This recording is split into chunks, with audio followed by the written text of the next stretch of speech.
Welcome to the Rimworld mod rundown.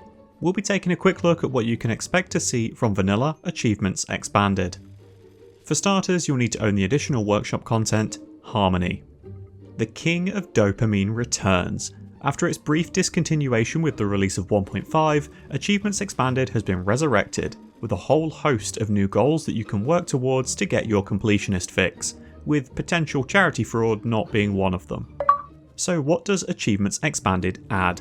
Well, the clue's in the title, and the more mods you're running, the more achievements it'll likely display for you. Whilst not all modded content includes achievements, as it's up to the mod makers to integrate achievements into their own work, the support for them is there to do so via this framework. You'll most likely find that the big mod teams are the ones making use of this system, like other vanilla expanded mods or the alpha series.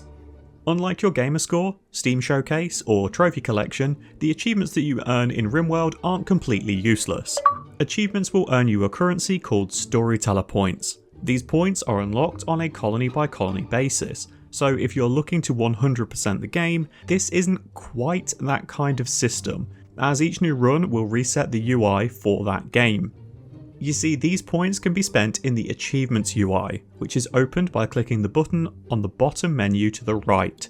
This UI will show what achievements you have unlocked, what you can work towards, and what potential rewards you can buy with these points.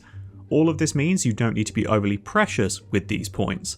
Yes, there is a maximum amount that you can earn each run, so at some point you will potentially have earned and spent all of them, but you're going to get to do it all over again when the colony either wins or goes up in flames. You have the option of summoning a raid, summoning a trade caravan, triggering a random event, spawning some cargo pods, receiving a random quest reward, or grabbing a man in black without needing to have your colony down on its knees. If you've never dabbled with using the dev mode, think of these rewards as dipping your toe into the pool of potential that it may offer, as redeeming these rewards is basically firing off events via dev mode without you needing to go digging in the menus. Some of you out there right now are going to be saying, well, this is just cheating. So it's now that I'll remind you of the old saying that opinions are like arseholes. Everyone has one, and you don't need to show yours to every random person on the internet at the drop of a hat. Unless of course you're Sasha Grey, in which case you've got a fair point. You can use this mod without ever redeeming any of these rewards. Nobody is forcing you to press those buttons. In fact, you can open the mod options and disable the rewards system entirely. So this mod becomes a purely do it for the fun kind of thing. For others though, this system will let them season their colony with a little bit of extra spice when the storyteller seems to have gone to sleep, or to get themselves out of a potential death spiral. Personally, I play in commitment mode, so I stick with any colonist deaths, the outcomes of any bad events, and I roll with my mistakes.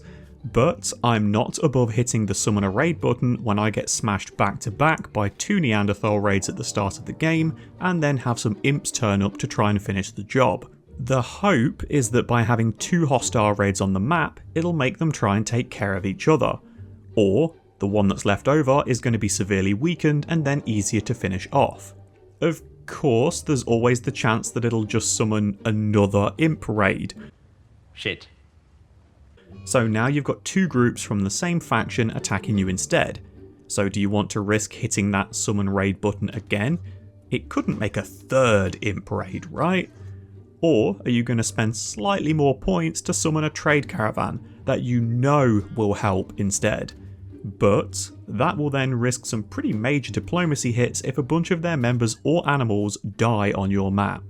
This is only counting if you want to use the cheaper options too. You could always save up for bigger things like random quest rewards, so you won't be redeeming rewards all of the time, but you could then get a skill trainer, or some prestige armor, maybe Eltex gear, a fancy weapon, or a bionic limb. After all, a raid is a raid, but the quest reward could be anything. It could even be a boat! You know how much we've wanted one of those? Then let's just... We'll take the box. If you sometimes find that storytellers are a little too slow for you, it's another really solid use for this mod too. It lets you send a raid at yourself if you find that you're twiddling your thumbs and that idle colonist warning keeps popping up too frequently. If you're someone that streams the game, you could set this to a channel point redeem, so your viewers can spend your storyteller points to summon a raid. I'm sure that chat won't screw you over. If you do find it's the case that you're sometimes bored with the base game storytellers, but then you don't really gel with the weird and wonderful restrictions from those included in the VE series, give Ultimate Storyteller a try. It combines Randy, Cassandra, and a little bit of Perry Persistent.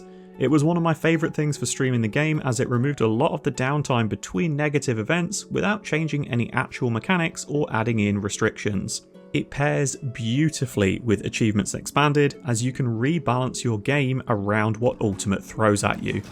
And that about covers it for Achievements Expanded. I'm really glad to see that it was revived after reading it was left on the cutting room floor when we were going into Anomaly. It gives you silly little goals to work towards that might fall outside of your usual playstyle, like the Arc Half Full achievement, which needs you to collect one of every vanilla animal in your colony, or the I'm on Fire achievement, which needs a pawn to spend 3 days on fire. I can't even theory craft how to make that work, so if you've got any ideas, throw it in the comments. Thanks for watching, folks. If you have any mods you'd like to see a full breakdown for, or suggestions of mods you'd like to see covered, feel free to leave them in the comments, I might get around to them. I'll be back again soon with another Rimworld mod rundown. Wherever you are in the world, enjoy the rest of your morning, afternoon, or evening. Take care.